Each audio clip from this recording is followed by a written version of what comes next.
Bears fans YouTube, welcome back to another episode of Bears Fans Talk. Johnny CMD here as always with the main event Kevin Haggerty on a very rare and precious Victory Monday for the Chicago Bears. And this is actually take two of us trying to shoot this intro. And we also had an entire lost podcast, 40-minute lost podcast last year. Yeah. So we're just going to last week. To me, let's talk about that interception because that's the type of stuff that needs. We'll just call it the lost episode because I was really in the dumps on the Bears. We recorded it Monday, so it was fresh off the loss, and I felt like the cuts had not even started to heal yet. I felt like I was still bleeding a little bit, and I was pretty upset for a second there. I don't remember the 2 weeks ago episode. I said I was going to take the line and I was going to move it as far as I could. That the Lions were going to cover it by 4, and they did. Yeah. And did you do that? I didn't. But coming into the Cowboys game, I was very concerned, and I'm glad we came out in the right direction here. So we're just going to toss it over to the clip of the week, which was probably what everyone saw this. Everyone's seen this play at nausea, but just for context, we're just going to put this up. It was great play. A little concerning at that point.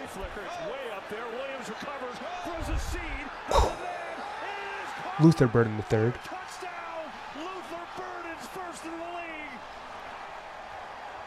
Does Tyreek do that? Is that who does the snake thing? Not familiar. It's honestly. So I was saying before, if you guys aren't familiar, I threw in a little offensive rookie of the year preseason bat for Luther Burden. Prior to this, he had 2 catches for 2 yards. Luther Burden went off for 100 yards this game. Yeah. 3 catches. Gadget guy.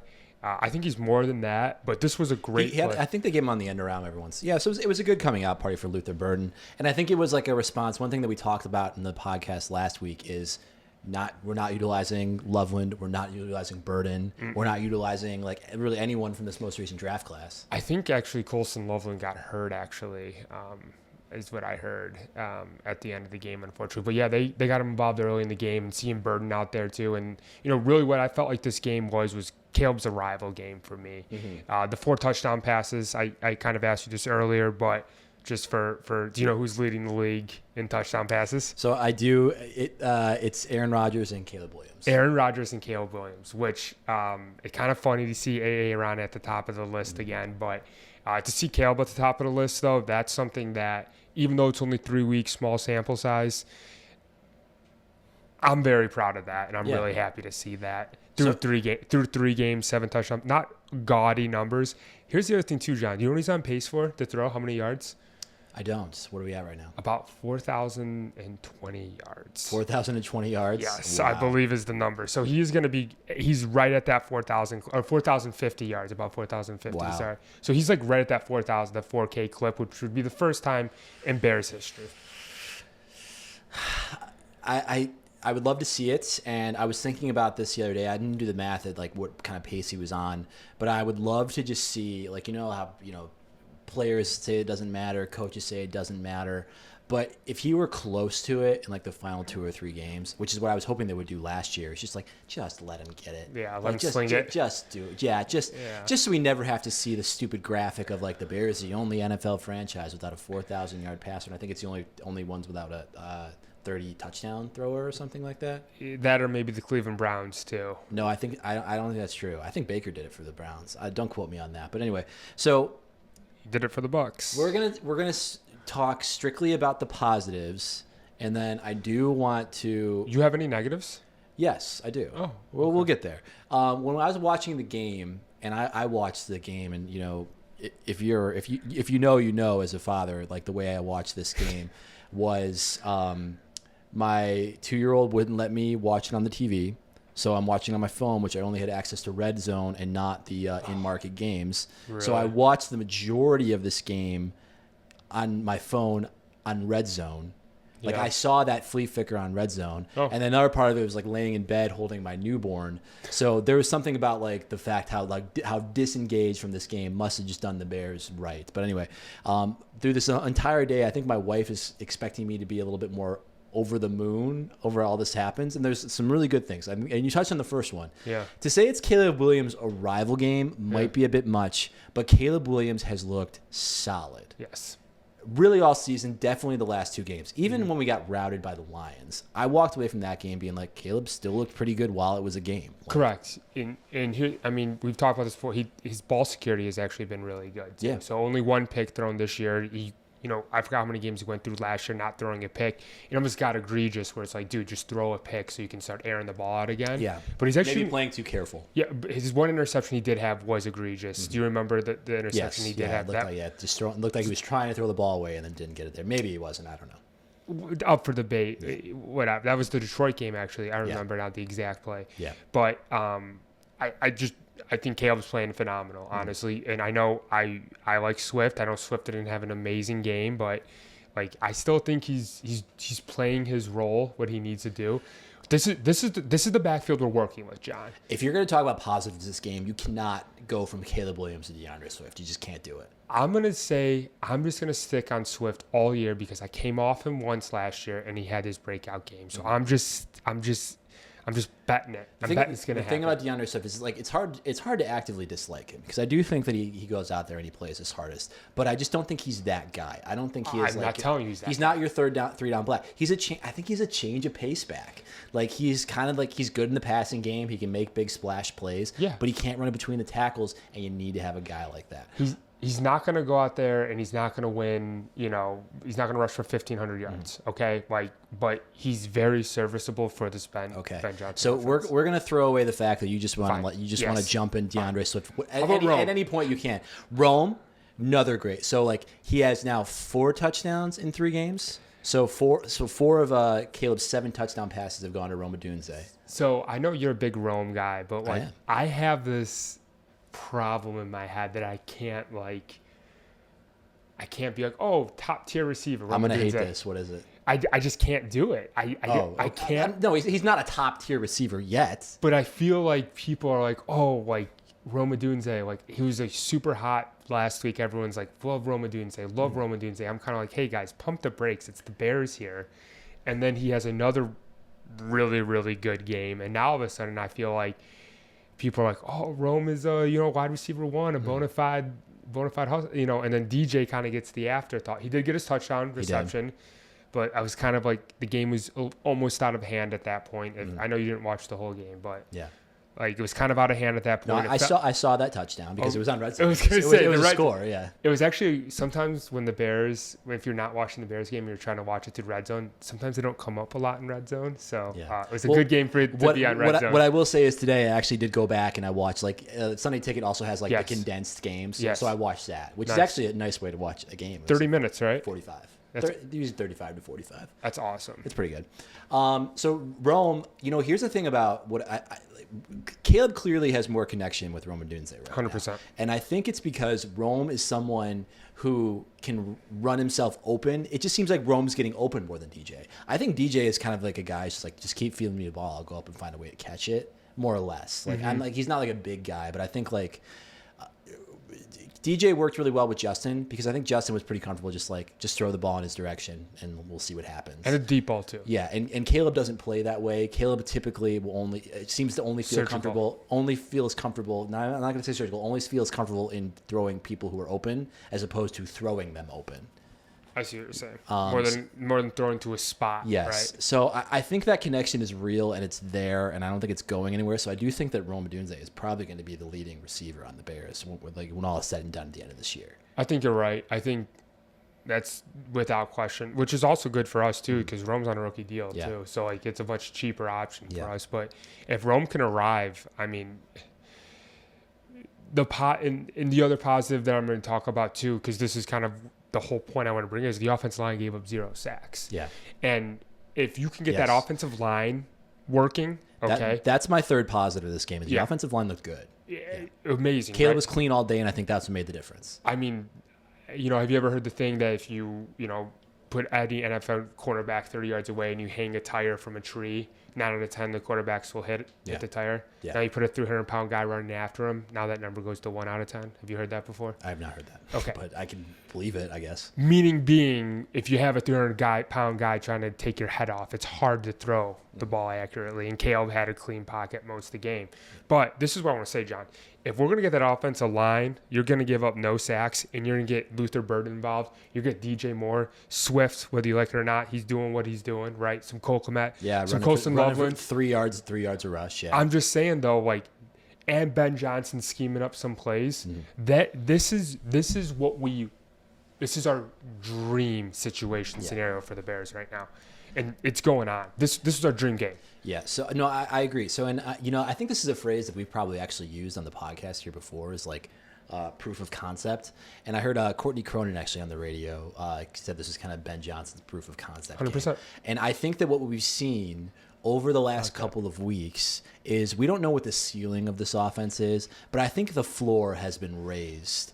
Whereas we've had so many games, like I just remember like the Texans game last year where we were just so anemic, and like even the Titans game, that first game, where just nothing was happening, and like it just looked so frustrating to watch. I think that those days may more or less be gone, with those days where we were scoring like 6 or 13 points, like through a slog. Maybe I'm wrong, but I do think that it just seems like it works, and I think Ben Johnson, for the first time, I'm watching an offense where it seems like you can scheme people open in a way that we haven't seen as Bears fans and ever. Yeah, I think that's to your point. I don't know if the floor has been raised, but I've when you said that Houston game, I just remember watching that Houston game at your brother's house in his backyard, and just like, it was boring. It was awful. Yeah, just like we're so used to these boring Bears offenses. Yeah, and it was exciting, and I hope you're right. I'm a cautiously optimistic right now. Okay, like. I was talking to someone at work today. They're like, "Oh, you must be super excited about the Bears going forward." I'm like, "Hey, like, I am very happy that the Bears won. Yes. Okay, and I'm happy that they had a statement win and they scored a ton of points and they made a bad team look bad. Okay. Yeah. I am not going to sit here and say they're going to win the Super Bowl. Okay. Yeah. And I'm just trying to level my expectations because I don't want to get that hurt again. Because week 2 was tough. Before this game, did you think the Bears were a playoff team, playoff contender? Before the game? Yeah. Absolutely not. Do you think that they are now? I think the NFC North is just the absolute greatest division that there ever was in all of football. And if they didn't play in the NFC North, I think, like, if they were the NFC South, sure, absolutely, they're a playoff football team. But, I mean, I don't know. The Bucs are a good squad. Yeah. I think the answer is still no. I think that's where I'm at right now. I think the answer is still no. There's 3 wild card spots now. Like, you could sneak it. You're not winning the division. Let's just call it what it is. So, like, you're going to have to sneak it in a wild card. And the fact that you got to play these teams, you got to play the Packers two more times, and you got to play the Vikings and the Lions again. And, like, those are very tough games. Yeah. And, you're going to split them all if you're lucky, right? To come out 3-2 on that, you'd be very lucky. Yeah.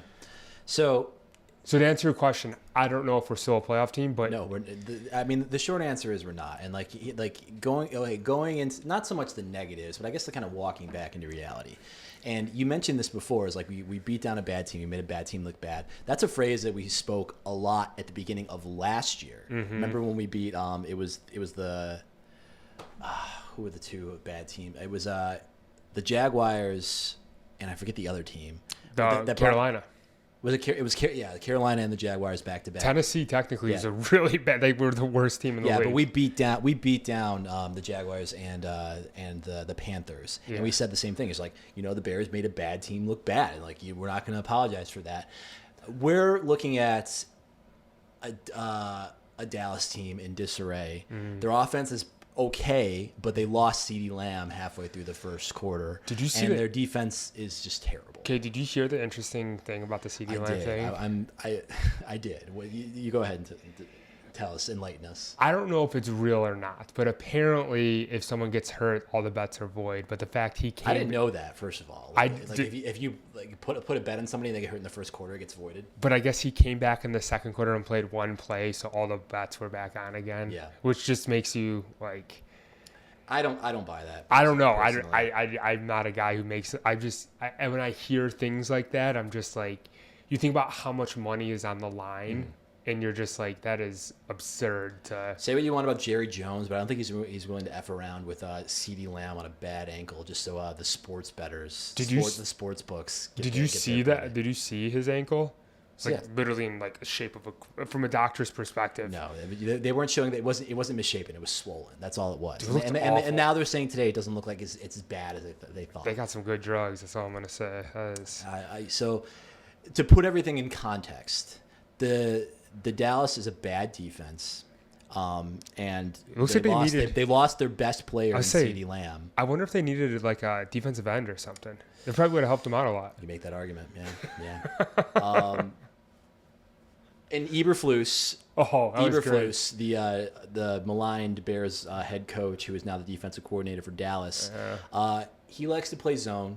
He likes to play bend but don't break. But his defensive backs have not gotten the picture. They do not know how to play zone defense. So they were just like leaving holes all over the field, especially on that DJ Moore touchdown. And the Cole Kmet touchdown was wide open too. So that being said, in context of everything, I need to see some higher stakes execution as opposed to us just beating up on Dallas at home, and Dallas doesn't know what they're doing out there.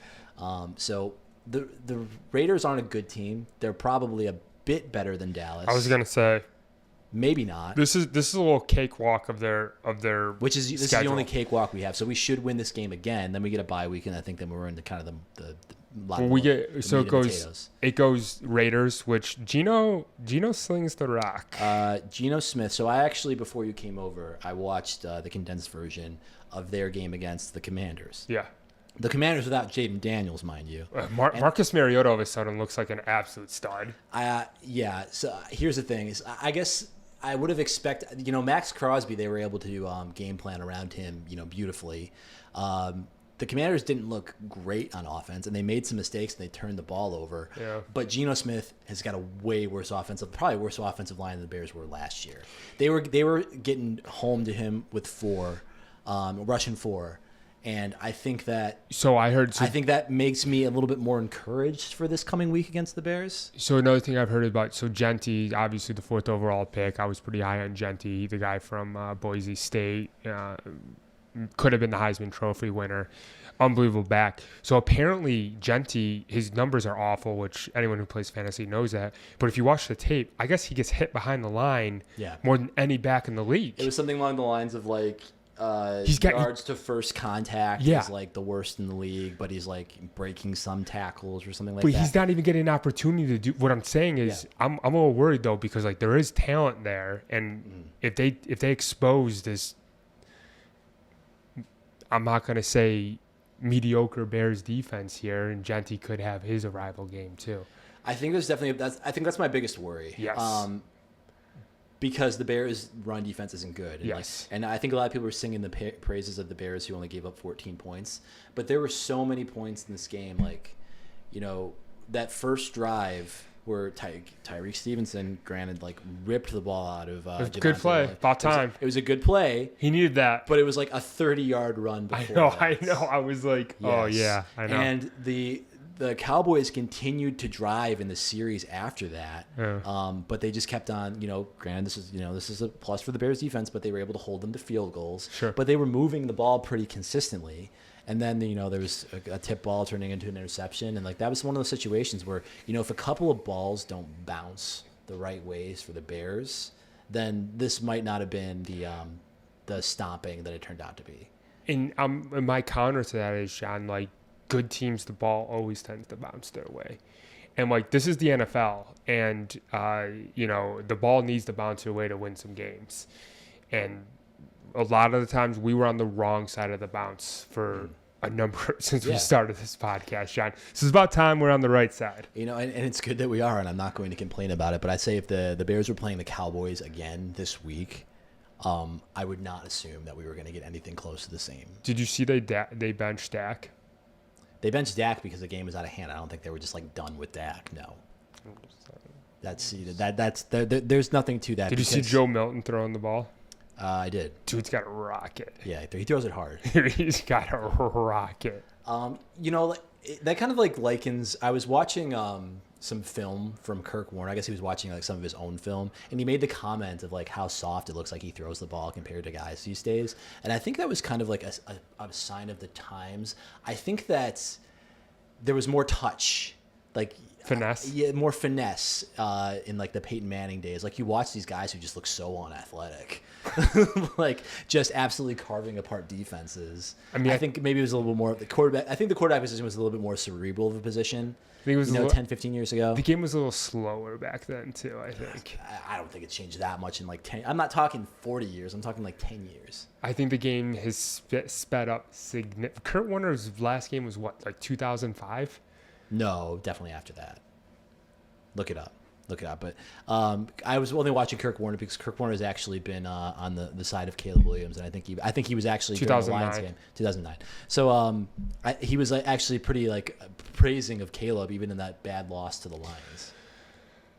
The thing is about Caleb, right? Like, and I have to remind myself of this too, is that, you know, it's a body of work. It's a career. Yeah. And, you know, the peaks and the valleys, the week by week reactions, overreactions, right? Like, I just remind myself. So I think getting a win, getting our first win, and him having a great game has kind of brought me back to my core and my peace. Like, okay, I'm not overreacting this time, but like if he does have a bad game, just remember, it's okay. It's a career. Yeah. It's a longevity thing, and it's just great to see. Yeah, I'm just so happy, John. So transitioning to this game against the Raiders, sure. And there was a thought exercise that I was thinking about bringing to the podcast today, but then it turned out to be so unrealistic. Just like not a thought exercise, a fantasy in which we say, hey, what would it take for us to just go to Vegas this weekend? Oh my gosh! And probably not go to the game, but ESPN 1000 Chicago is like they're doing like a tailgate, and they have like whatever, like an all inclusive thing for like $250. I'm like, I wonder what it would cost to go to Vegas, and the flights are ridiculous. The flights are like over $1,000. I'm like, damn. Oh, okay. But if they were like $140, I'd be like. So I would say, John, can you remind me what just happened in your life recently? I have how old is she now? I think it's 2 weeks exactly today. Cool. Yeah. And how's it going? Pretty well. Yeah. I don't think she's down for Vegas, but yeah. It's going great. Do you want to set a number that if the tickets go down to, you'd want to go? No. Okay.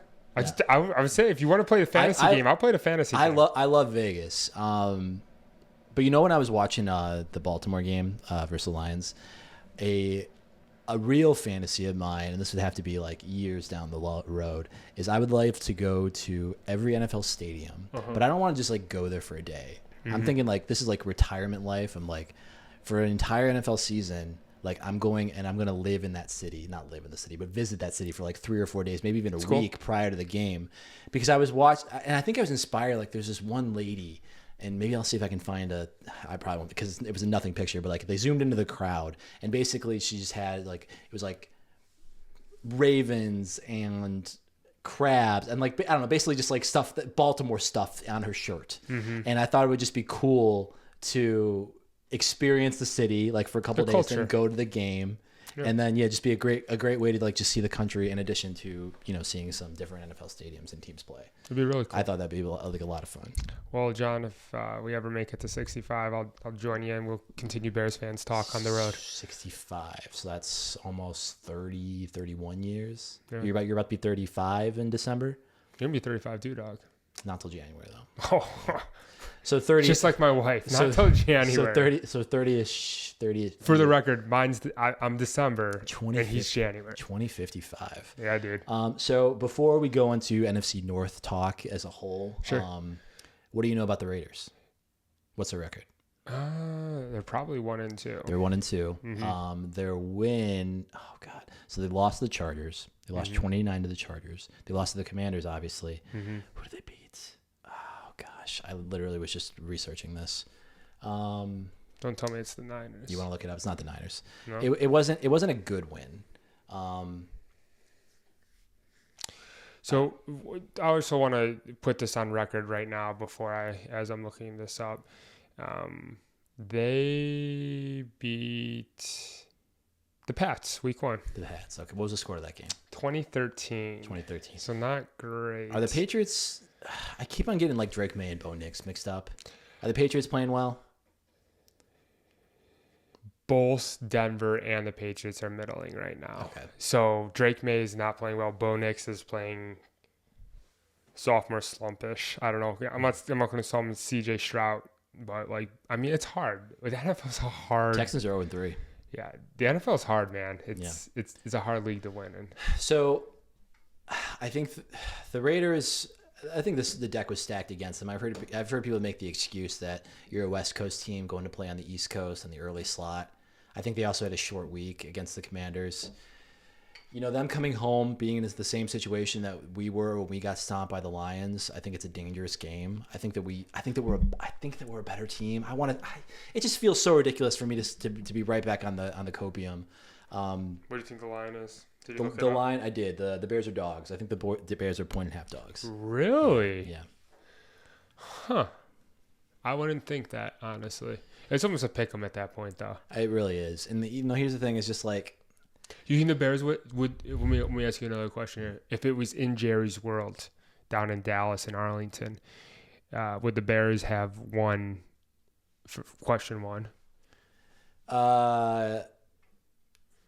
Yes, I'll say yes. Would it have been that? No. Yeah.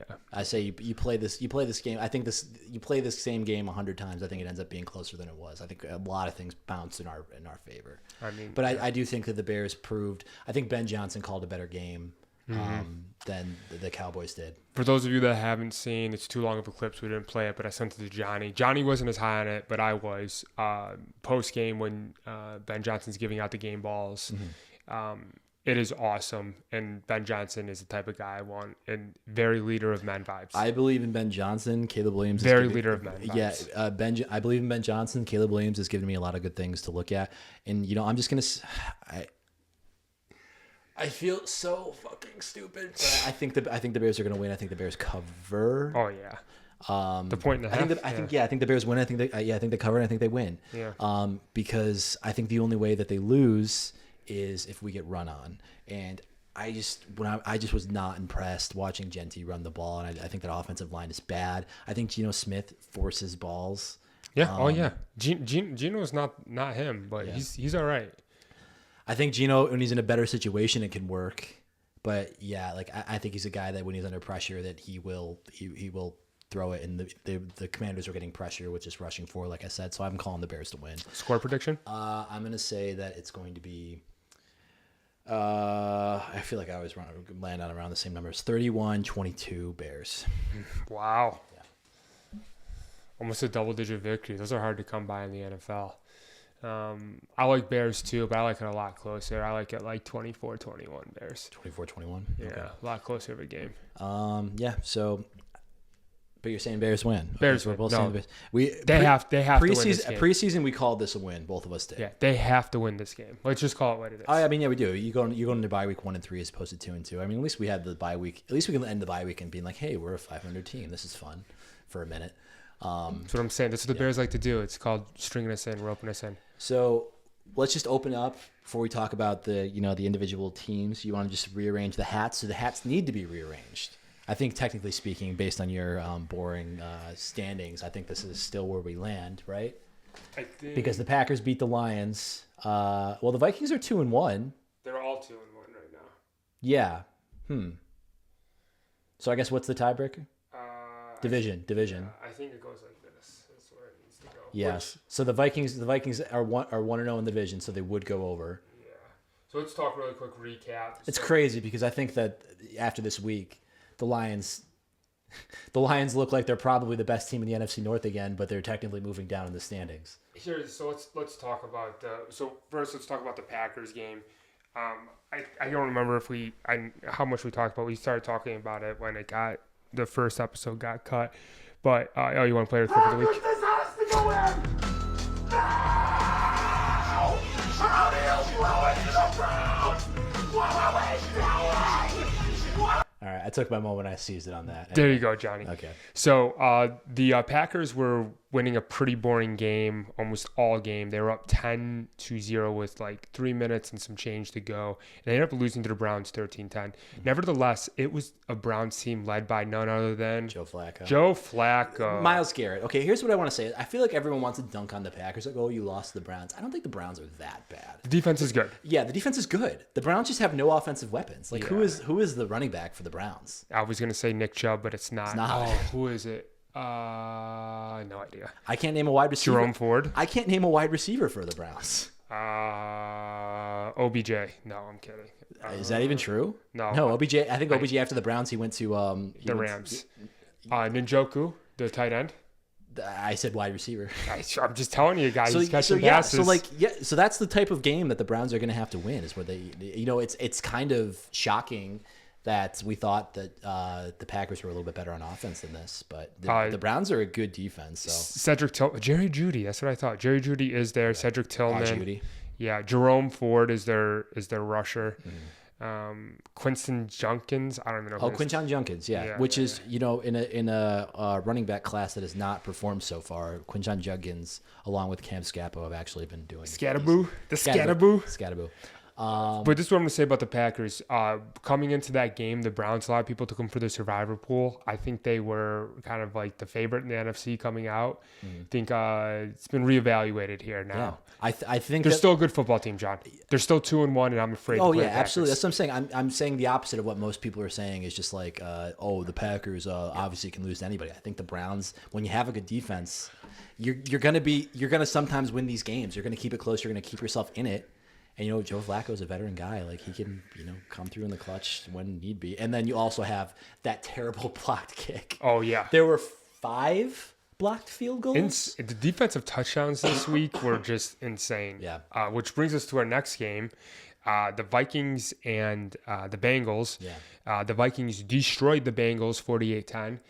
Do you know who led the Minnesota Vikings? That would be Carson Wentz. Carson Wentz, none other than former number 1 overall pick from North Dakota, Carson Wentz from Philadelphia. So Carson Wentz, did he start in Philadelphia?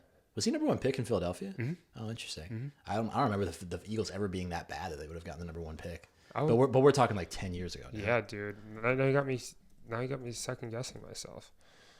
I'm almost positive, man. But yeah, so Carson Wentz, I think, I watched a little bit of that game. A lot of that was, defenses by... I'm sorry, who's the second overall pick? Second overall pick, but still. Apologies. The defense had 2 touchdowns. The Bengals, the defense had 2 touchdowns. The Bengals turned the ball over a bunch. So Carson Wentz did, the game manager role that I think they needed from him. And... I don't know. And the Vikings defense is elite. You know who number 1 draft pick was that year, 2016? I have no idea. Jared Goff. Interesting. Interesting is right. So on the other side of the ball, the Bengals were without their star quarterback, Joey B. Yeah. So Browning was starting there. And, he was pretty competent last year 2 years ago when Joey B was out. He did not look very competent in this game, John. He did. The Bengals are in trouble. Yeah. And it sucks because the Bengals did start 2-0. Yeah, I know. Yeah, which is so not the script that they've been playing for the last couple of years. Yeah. So my takeaways from this game, and I've said pretty boldly in one of my group chats that Carson Wentz is not giving this job back because the Vikings have a cakewalk the next couple of weeks. I forget exactly what it is, but you want to look up who the Vikings play the next 2 weeks. But they're saying J.J. McCarthy was 2 to 4 weeks of a high ankle sprain. And I'm just going to – Shay Norling, when I was listening to the radio, kind of turned me on to this, how bizarre it was that he suffered a high ankle sprain, but he finished that game. And then the next day, prior to any testing, they're like, oh, yeah, he's going to be out 2 to 4 weeks. So I think some of it was like, you're not ready. Let's pump the brakes. Yeah. Yeah, and let's call this an injury to I'm sure he did hurt his ankle. But 2 to 4 weeks on an ankle, on a bum ankle that you're able to finish the game with is a little bit sus. And I think what the Vikings need right now is not so much a project, but a veteran who can just go out and make the plays that are in front of him and not be a superstar. Kind of like Sam Darnold. I keep saying Sam Bradford. If I was literally going to say... It's exactly Sam Darnold. I was going to say Kevin O'Connell, the head coach for the Minnesota Vikings, is absolute wizard. Yeah.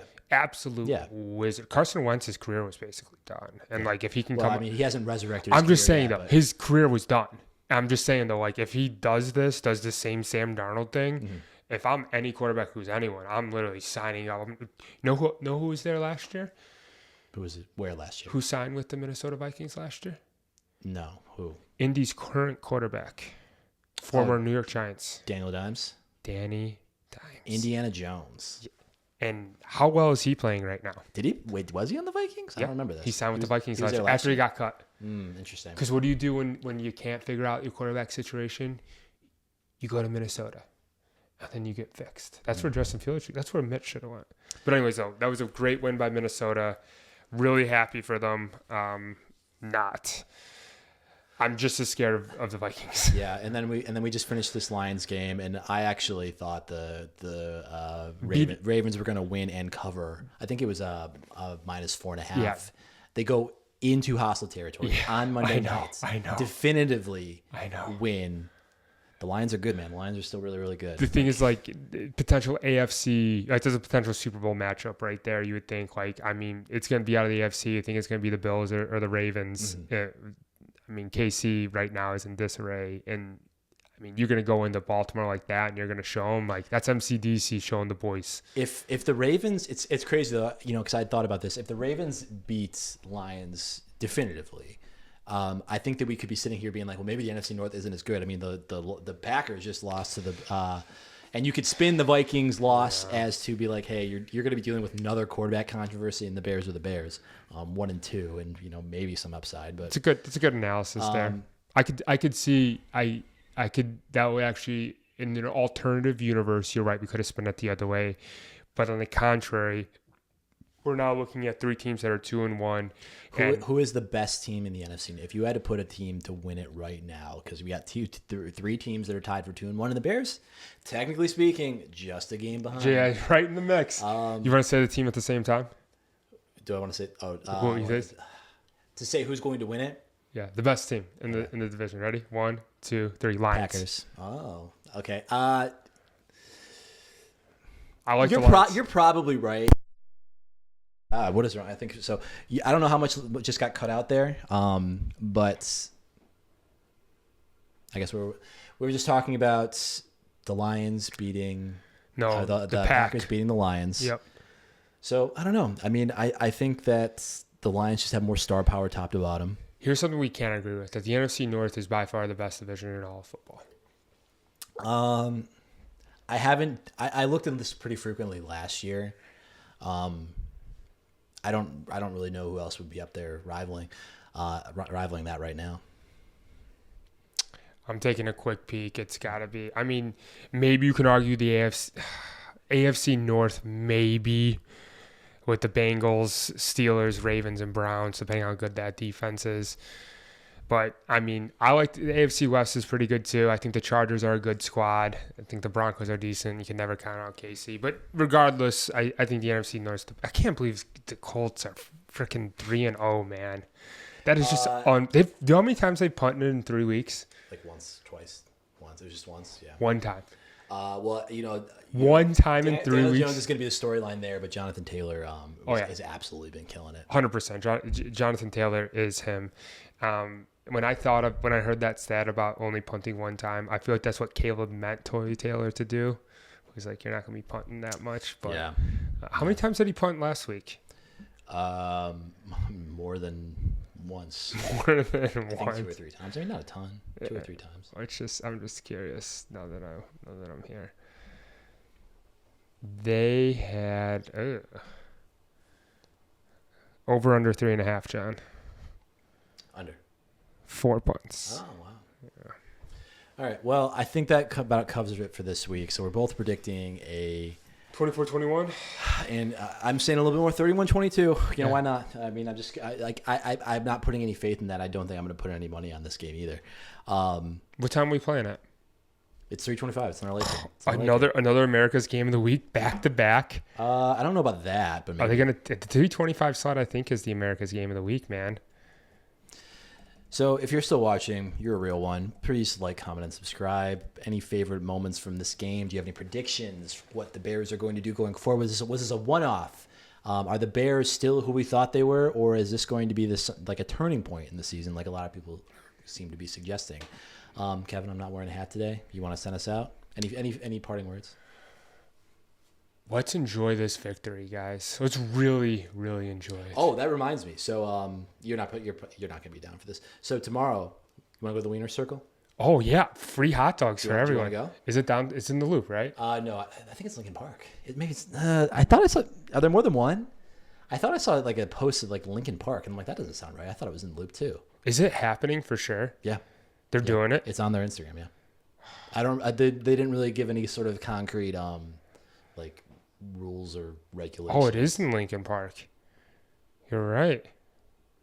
Wow. Do you want to just grab the boys from daycare and just hop over to Lincoln Park, get some hot dogs, come back?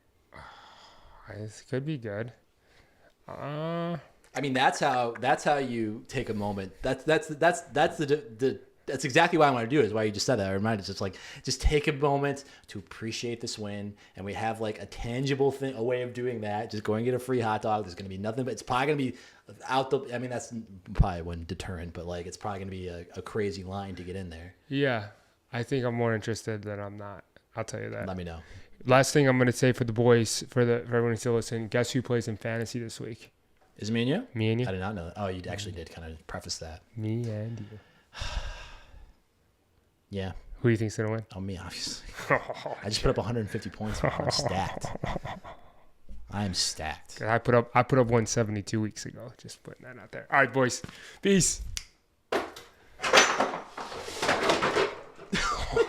Well, that's never happened before. Wow.